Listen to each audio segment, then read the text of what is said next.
C'est presque de l'info, c'est la revue de presse de Nicolas Canteloup.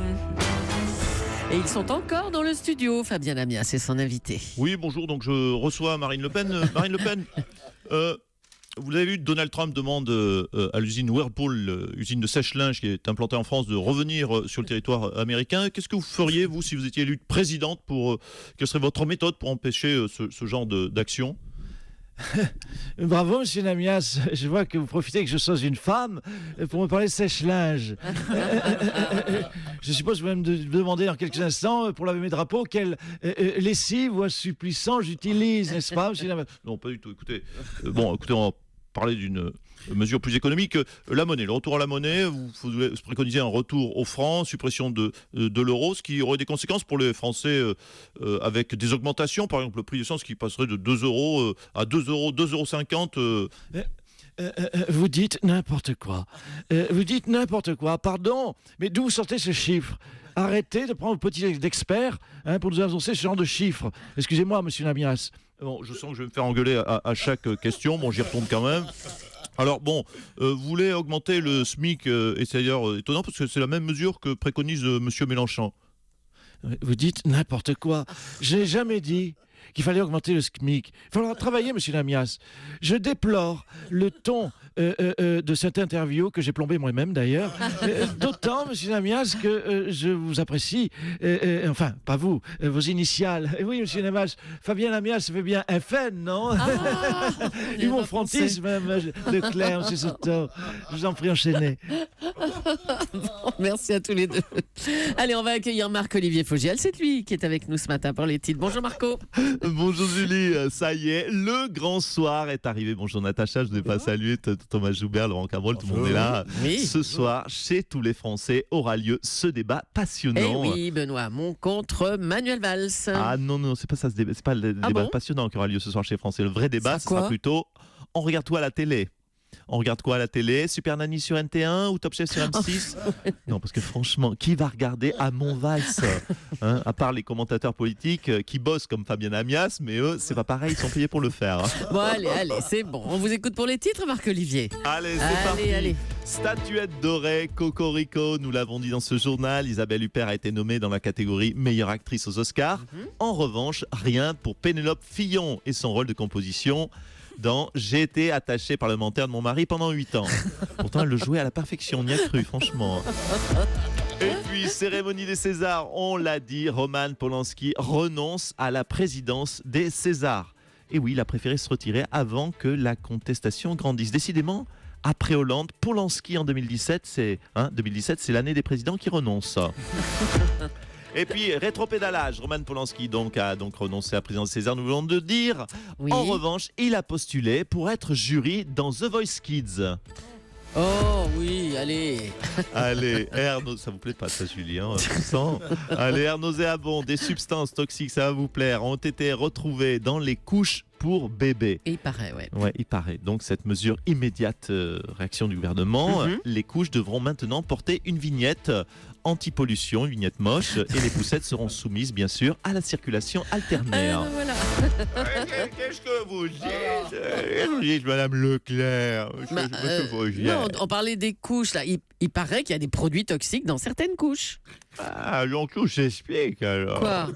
Oh, ça, je sentais bien, j'étais irrité au niveau du fessier. S'il vous plaît.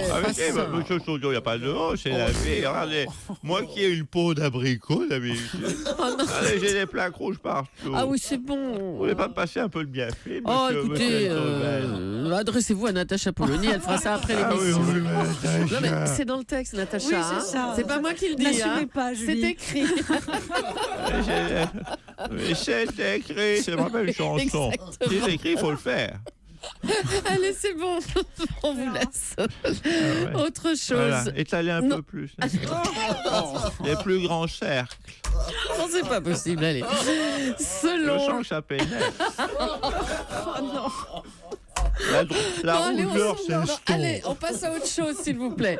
Selon le Canard enchaîné, l'épouse de François Fillon aurait donc touché un salaire de 600 000 € pour un emploi qui semble bel et bien fictif. Oui, pardon, j'arrive. Ah, tiens, Vous, je c'est reviens, Sarkozy. c'est bon, je suis prêt. Je peux revenir remplacer l'escroc Fillon. J'ai changé tout ça comme d'abord. Oh, les Fillon, en fait, c'est un mélange de la famille Adams et d'Al Capone, en fait. Oh, je peux vous dire, monsieur Soto, je tombe de haut. Enfin, je tombe de moi, mais je tombe de haut quand même. Non mais attends, monsieur Sarkozy, vous vouliez pas profiter de votre famille en arrêtant la politique? Ah, mais ça y est, j'ai fait ça. J'ai passé beaucoup de temps avec ma famille. J'ai vu grandir mes enfants. Bah, comme j'ai attendez, dit. ça fait un mois que Oui, vous avez arrêté. écoutez, j'ai vu grandir mes enfants d'1 mois. Hein, c'est déjà beaucoup, 1 mois. Hein. Puis surtout, je vais vous dire, hein, c'est chiant de regarder grandir un enfant. Hein, ça pousse pas vite, hein, je peux vous le dire. Hein. Allez, moi, je suis chaud pour venir. Alors, on dit quoi? Je reviens quand? Et puis surtout, dites aux auditeurs, achetez le Canard enchaîné. Oui, hein. oui, d'accord. Merci, monsieur Sarkozy. Ça y est, EDF a confirmé. Ça fait un bien fou, hein. Oh, lui, ça bien fine, arrêtez, stop. C'est confirmé. Si j'ai une fille avec Natacha, on l'appellera bien Phil. EDF a confirmé la fermeture de la centrale de Fessenheim. François Hollande, c'était une de vos promesses de campagne, mais c'est pas simple à réaliser, hein. Bon, pas simple à réaliser, c'est vous qui le dites, Madame Leclerc. Ça ne doit pas être non plus sorcier. Il y a bien un bouton on-off quelque part sur une centrale, j'en sais rien. Moi, je ne sais pas, j'ai pas fait Sciences Po. J'ai fait Sciences Po, moi. Oui. J'ai fait l'ENA, même, pour tout vous dire. J'ai pas fait centrale. Hein. J'ai pas fait centrale. Centrale, fait Oh là Fessenheim. là. Oui, bah, écoutez, Magnifique. c'est les 3 derniers mois, donc. Bravo. N'empêche que cette fermeture va mettre 2000 personnes au chômage. Oui, d'ailleurs, vous noterez que dans mes discours de campagne en 2012, il y avait donc dans le même discours, je vous promets de virer 2000 personnes. Et dans le même discours, je disais, je vous promets de faire baisser le chômage. Vous auriez peut-être pu le sentir que ça partait mal déjà dès le départ. C'est un peu antinomique. Non, parlons-en des chiffres du chômage. Au mois de décembre, le nombre de chômeurs a augmenté, mais sur l'année 2016, le chômage a baissé, ce qui n'était pas arrivé depuis 2009. Oui. Donc, je résume. Oui.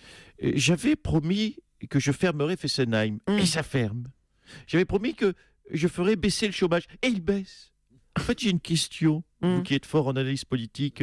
Pourquoi je suis parti, en fait? On ne sait pas. Oui, c'est ce que je suis en train de me dire, ça se confirme. Hein. Même quand je suis bon, je suis nul. Le gars qui est toujours à côté, vous voyez monsieur Cabrol, l'homme qui tombe pas à pic, quoi. Voilà. Encore un mot du débat Valls-Amonde ce soir. Vous allez regarder cette fois-ci? Ah ben je peux te le dire à monsieur Joubert, je vais même faire mieux que ça, je vais y participer au débat. Bon En fait, si le chômage baisse, non, c'est trop tard. Ah oui, c'est trop tard. Non, c'est trop tard. Ah oui bon, non, vous ne pouvez pas y participer. Non, c'est bon. Alors, Jean-Marc Ayrault nous rejoint j'ai maintenant. fait une mauvaise fin, j'ai fait une mauvaise sortie. Oui. Hein, comme mon quinquennat. Allez, on accueille Jean-Marc Ayrault. Bonjour, monsieur Ayrault. Oui. Est-ce que vous allez regarder le débat, vous, ce soir? Bonjour. Non, malheureusement, je ne peux pas. J'assiste à la dernière de Michel Drucker au théâtre. Attendez, c'était jeudi dernier, la dernière. Qu'est-ce que vous racontez? Ah bon? Oui. C'est fou, ça. Pourquoi je suis toujours le dernier informé? C'est dingue. Vous savez que je viens d'apprendre pour Monsieur Trump. Qu'il est président? Non, qu'il est candidat déjà. Oh. Et à mon avis, il devrait se faire battre par Mme Clinton. Oh là là, c'est irrécupérable. Merci, monsieur Ayrault. Bon anniversaire Jean-Marc Ayrault, 67 ans. C'est marqué dans le Parisien ce Happy matin. birthday, alors. Et moi, en fait, c'est du faux. Mon cadeau à moi, je l'ai. Allez, Et Mme Polonier. Oh, ma Allez, pauvre on change. Natacha. Maintenant, on va faire un sens inverse avec Dieu le montre, Natacha. Allez, un mot du groupe Vivarte qui s'est séparé de la marque de chaussures André, qui ferme également 147 magasins, la halle aux chaussures. Je postule. Mme Julie, je postule. Je souhaite rebondir dans le privé en devenant président d'André, ou mieux, président de la halle aux chaussures. Pourquoi? Vous vous y connaissez en chaussures, vous, monsieur Montebourg? Non mais vous plaisantez, Mme Leclerc, chère Julie. Vu le nombre de coups de pied au cul que j'ai reçus dans ma vie, je connais toutes les marques de mocassins de la terre. Imbattable, Arnaud, monsieur Choteau. Bonne chance alors. Et puis on revient sur la gauche qui risque d'être en bien mauvaise posture après le débat de ce soir. Tiens, Charles Aznavour, ça vous parle, ça? Oui, bien sûr. Bonjour à tous. C'est même inspiré une chanson. Vous voulez l'entendre, ma chanson? Dites oui, parce que sinon je suis dans la panade. Non, si on veut bien, oui. Soyez fort. Ils sont venus, ils sont tous là. Il y a même Hamon, le fils maudit, qui vient du fond de son parti. Il va mourir le PS. Charles. Oh non, encore. Tu as entendu ce problème de couche qui vient nous pourrir la vie? Dis-moi, Charles, tu prends quelle marque, toi? Oh, c'est pas vrai. Non, j'en sais rien, moi, Valérie. Mais je prends celle avec les petits élastiques, là. C'est les Pampers, je crois. Tiens, vous savez quoi? Je vais en faire une chanson. Soyez fort. Les Pampers,